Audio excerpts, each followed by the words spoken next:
Olá a todos, eu sou Andréa Pereira, médica nutróloga da Oncologia e Hematologia do Hospital Israelita Albert Einstein, tenho doutorado pela Unifesp e pós-doutorado pelo Instituto Israelita de Ensino e Pesquisa, sou cofundadora da ONG Obesidade Brasil. Estou aqui muito bem acompanhada pela minha xará, Andréa Novaes, que é especialista em ginecologia e obstetrícia pela Federação Brasileira da Sociedade de Ginecologia e Obstetrícia, especialista em endometriose pelo Hospital das Clínicas da Faculdade de Medicina da USP, também especialista em sexualidade humana pela Universidade de São Paulo, mestre em ciências de saúde pela Faculdade Israelita Albert Einstein e tem MBA em gestão de saúde pela Fundação Getúlio Vargas, coordenadora de práticas médicas do Hospital Israelita Albert Einstein.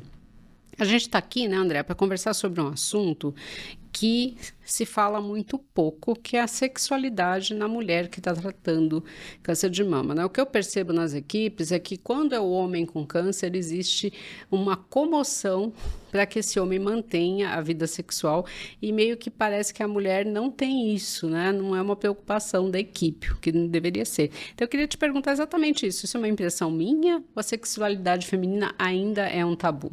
Então, Andréia, muito obrigada pelo convite, é um prazer enorme estar aqui, ainda mais para falar de um tema tão relevante, né? Sim, a sexualidade ainda é um tabu, principalmente por condições até culturais, muitas vezes, né? E principalmente num contexto de câncer. Acho que envolve, quando a gente tem um diagnóstico de câncer, né, qualquer mulher, acho que passa na cabeça muitas preocupações, né, e o foco é a cura da doença. Sim. E muitas vezes, até conversando com o médico e equipes, né, oncológicas, a mulher se sente envergonhada de fazer algumas perguntas, principalmente se há um médico, de repente, do sexo masculino. Então ela fala, eu estou aqui na consulta, o meu foco é a cura, como é que eu vou perguntar para ele se eu posso ou não ter relação sexual durante o... Tipo assim, nossa, é uma preocupação superficial que eu estou tendo nesse momento, Exatamente, né? Então, não, o foco é a cura, então vamos focar na doença, né? No tratamento oncológico, eu não vou fazer outras perguntas. Então, sim, ainda é um tabu, ainda é super não comentado e não perguntado, mas eu acho que falta também uma pergunta ativa, né, dos profissionais de saúde em relação ao tema. Eu sempre falo isso para os pacientes, né? O oncologista, ele tem que perguntar muitas coisas e falar muitas coisas. Então, por isso que é importante você ter a equipe multiprofissional. Porque não é por maldade, às vezes. Ele não vai perguntar porque tem tanta outra coisa para falar, né? Então, você tem que ter alguém da equipe para tocar nesses assuntos, né? E até para a pessoa se sentir à vontade. Eu pensei nisso, mas fiquei com vergonha. Outro dia mesmo eu atendi uma paciente que ela me falou, nossa, doutora, ninguém falou disso, mas isso para mim está sendo um peso, né? Que ela está tratando câncer de mama, né? Então, assim, realmente é importante a gente falar e lembrar, né? Que a mulher também é um ser sexual, né? Porque a impressão que dá, às vezes, não, ela pode ficar tudo bem se não acontecer, né? Ainda existe isso, acho que é importante. E aí eu ia falar exatamente isso, né? As pessoas podem ter relação sexual durante o tratamento do câncer ou é proibido? Pode, aí a depender da condição clínica do doente, óbvio, né? Então, essa paciente, ela tem que se respeitar muito, né? Não se cobrar. Então, muitas vezes ela quer satisfazer o parceiro ou a parceira e se cobra, não, eu preciso fazer, mas está cansada, está nauseada, não está se reconhecendo naquele corpo, tem um problema da autoimagem também. Então, é importante a pessoa se respeitar. Mas, a depender, claro, da condição clínica, né? Se não tiver plaqueta muito baixa, neutropenia, ou seja, uma questão ali patológica, que vai ser proibido realmente uma relação sexual, até porque o próprio atrito na relação, né, do pênis na vagina pode sangrar, se ela estiver com a plaqueta mais baixa, vai ter um sangramento importante, né, esse risco maior, ou de alguma infecção. Então, a gente sempre orienta que tenha realmente essa liberação do contexto clínico, mas sempre se respeitando e respeitando a condição clínica. E eu acho que também o outro lado, né? Às vezes a pessoa se força, sendo que ela não, né? Você tem que estar, como em qualquer momento da sua vida, não é só no tratamento do câncer, né? Tá se falando muito que não é não, né? Então a gente tem que entender isso também. Às vezes não, você não tá com vontade, o parceiro ou a parceira tem que entender, né? Que é um momento complicado mesmo, né? E querendo ou não, o tratamento do câncer hoje é curativo na maioria dos casos, mas quando a pessoa recebe esse diagnóstico, ele pensa em morte, né? Então, e a mulher, se ela tem filhos, ela vai pensar nos filhos, né? Então, tem todo esse peso. Se ela ajuda a cuidar da família, ela também vai ter essa preocupação.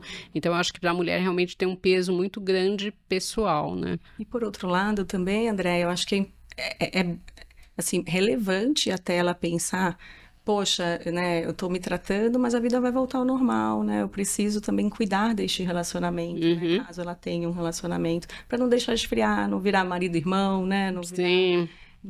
não perder a intimidade, sabe? Sim. E abrir um pouco, talvez, a mente que relação sexual não é só penetração. A gente precisa ter intimidade com o parceiro e continuar com essa intimidade durante todo o tratamento do câncer.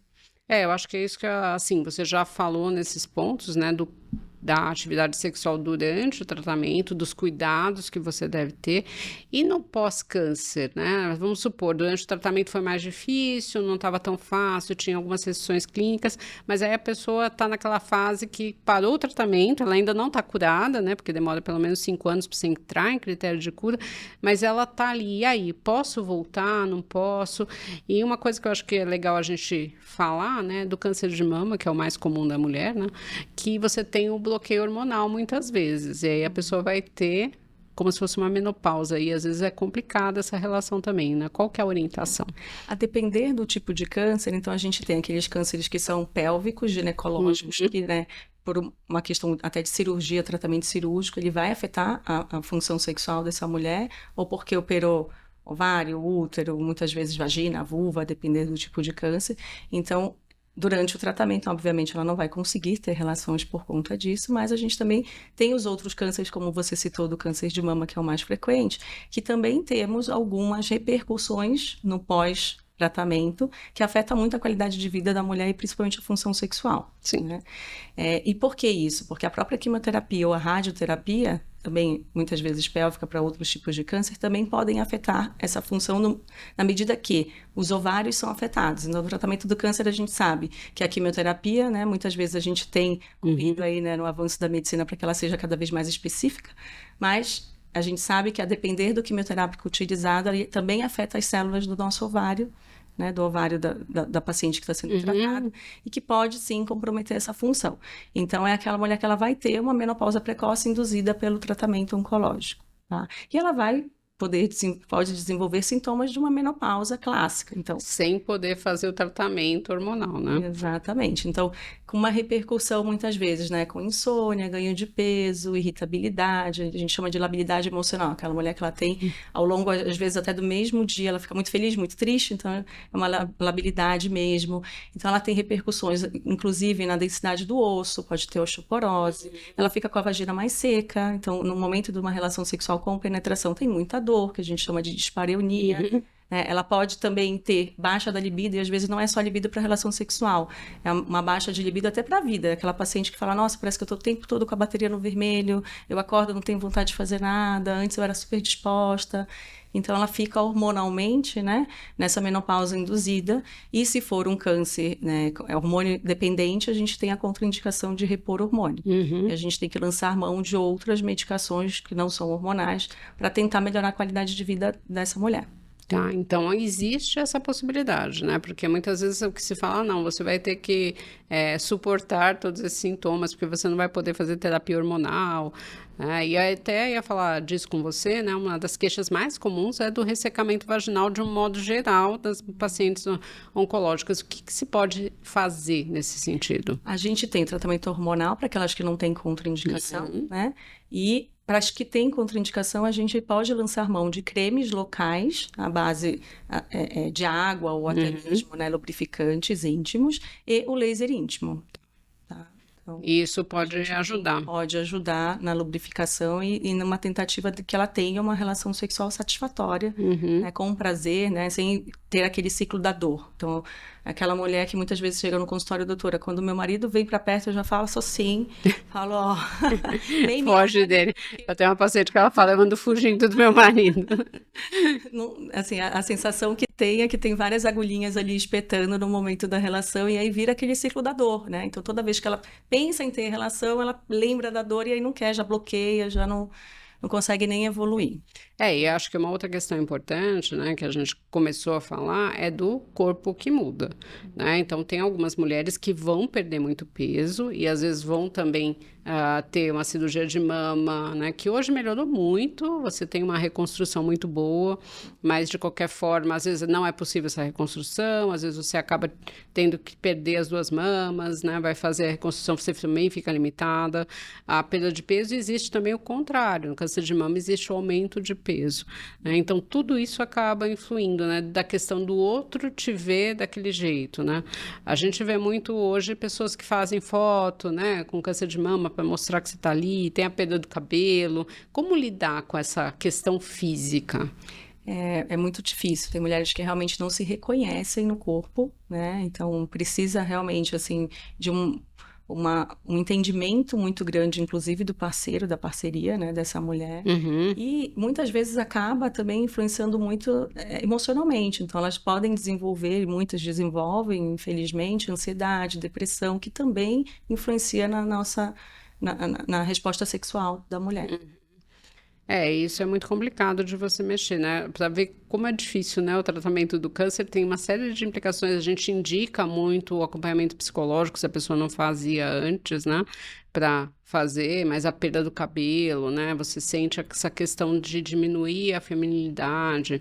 E existe também, por outro lado, né, o aumento dos divórcios, das separações, né? Eu já escutei muito assim, não, a mulher ela fica do lado do homem com câncer, o homem não fica com a mulher com câncer. Você percebe isso? Você sabe que isso me chamou muita atenção, né? Logo que eu comecei a passar visitas frequentes da enfermaria da oncologia, né, fazendo as avaliações pré e pós, me chocou muito, porque eu entrava nos quartos, estava ela, de repente um filho, uma funcionária acompanhando, raramente tinha marido, companheiro, né?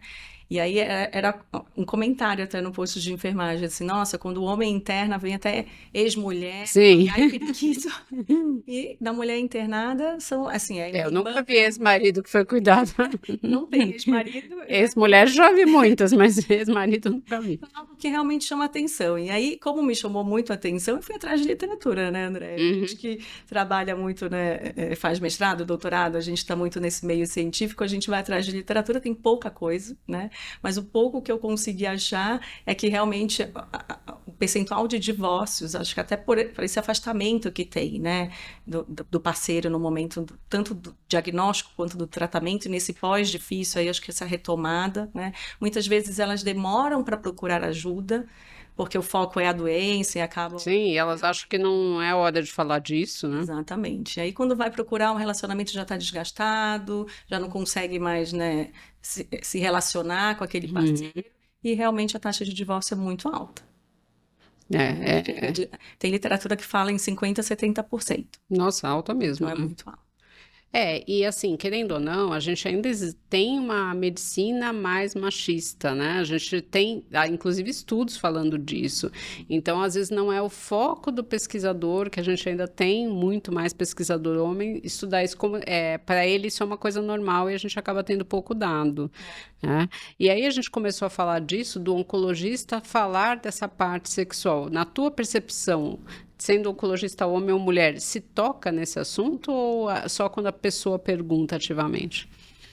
Ainda assim, eu acho que é um gap aí no atendimento dos pacientes oncológicos, né? Apesar deles da maioria dos oncologistas clínicos acharem muito importante a questão, eles não têm tanta oportunidade, muitas vezes, né? Porque, como você falou, são muitas informações em relação ao próprio tratamento da doença, então eles têm pouca oportunidade de tocar no assunto e alguns esquecem mesmo de tocar. E a gente também tem literatura que fala que a minoria consegue questionar a paciente em relação à sexualidade.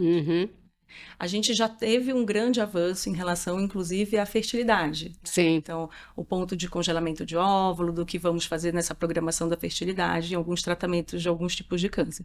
Mas em relação à sexualidade, a gente tem aí em torno de menos de 40% dos oncologistas, de acordo com a literatura, tocam nesse assunto. Isso é interessante, né? Saiu uma pesquisa americana lá com um N bem grande, né? Falando do estilo de vida, que eu acho que dá pra gente pensar nisso. 100% dos oncologistas sabem da importância do estilo de vida saudável para o câncer e no pós-câncer, mas só 40% falam disso com os pacientes, né? Então, acho que realmente tem essa informação, mas aí você precisa ter alguém da equipe para tocar nesse assunto, né? E a mulher que está nos ouvindo aí e tem dúvidas, eu acho que ela precisa perguntar para alguém, né? Não achar que isso é uma coisa que não tem importância, que ela deve se preocupar depois. Se ela tem essa dúvida, aliás, eu acho que para qualquer dúvida ela tem que perguntar, é importante. E assim, se você tem um especialista na área, né, no grupo de oncologia, eu ia te perguntar exatamente isso. Eu devo procurar um ginecologista especialista nessa parte? Faz diferença? Faz total diferença. Assim, das pacientes que a gente consegue, né, precocemente atuar, elas até referem que a relação sexual, a vida sexual dela melhorou no pós-câncer, porque ela começou, de fato, a se perceber mais, a entender o que dá prazer, o que não dá naquela relação, a ter mais intimidade até com o parceiro. Mas isso no momento que ela consegue tirar as dúvidas, enxergar, tratar adequadamente. Então, é fundamental aí esse olhar do especialista, né? Até para orientar o que ela pode fazer, o que não pode fazer, né? E ir junto com o oncologista, né? Conversar e ver o que vai acontecer ao longo desse tratamento. Porque tem isso também, né? Pode mudar, às vezes você está fazendo uma coisa e acaba indo para outra, e tudo isso acaba influindo na parte sexual, né? Você está bem, você está, dependendo do remédio que você está tomando, poder trocar a tua parte física. Então, realmente é algo muito difícil, né? A gente está aqui quase terminando, queria te perguntar se tem alguma coisa que você gostaria de acrescentar e alguma consideração final, e falar para quem está nos ouvindo, se tiver alguma dúvida, onde que a pessoa pode te encontrar, teu Instagram, tuas mídias.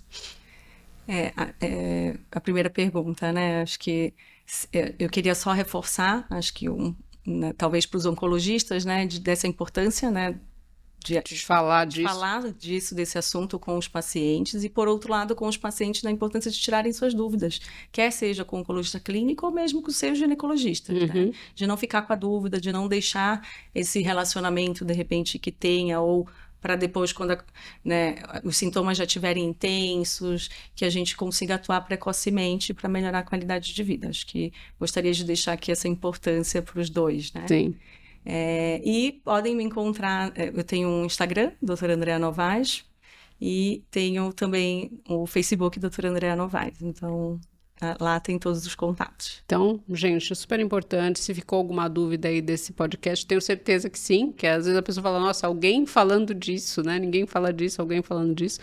Entre em contato com a doutora Andrea Novaes ou entre em contato comigo através do doutora Andrea Nutrologia, que aí a gente também pode trocar essa figurinha. Queria agradecer muito, Andrea, a tua presença. Eu acho que esse assunto tem que ser mais falado, né, para os pacientes, para os oncologistas, para eles lembrarem de falar sobre isso também. E pedir para você não perder o próximo podcast, que a gente vai falar exatamente de menopausa, que é um outro, né, tabu, muitas vezes, que as pessoas acabam não falando. Obrigada. Obrigada.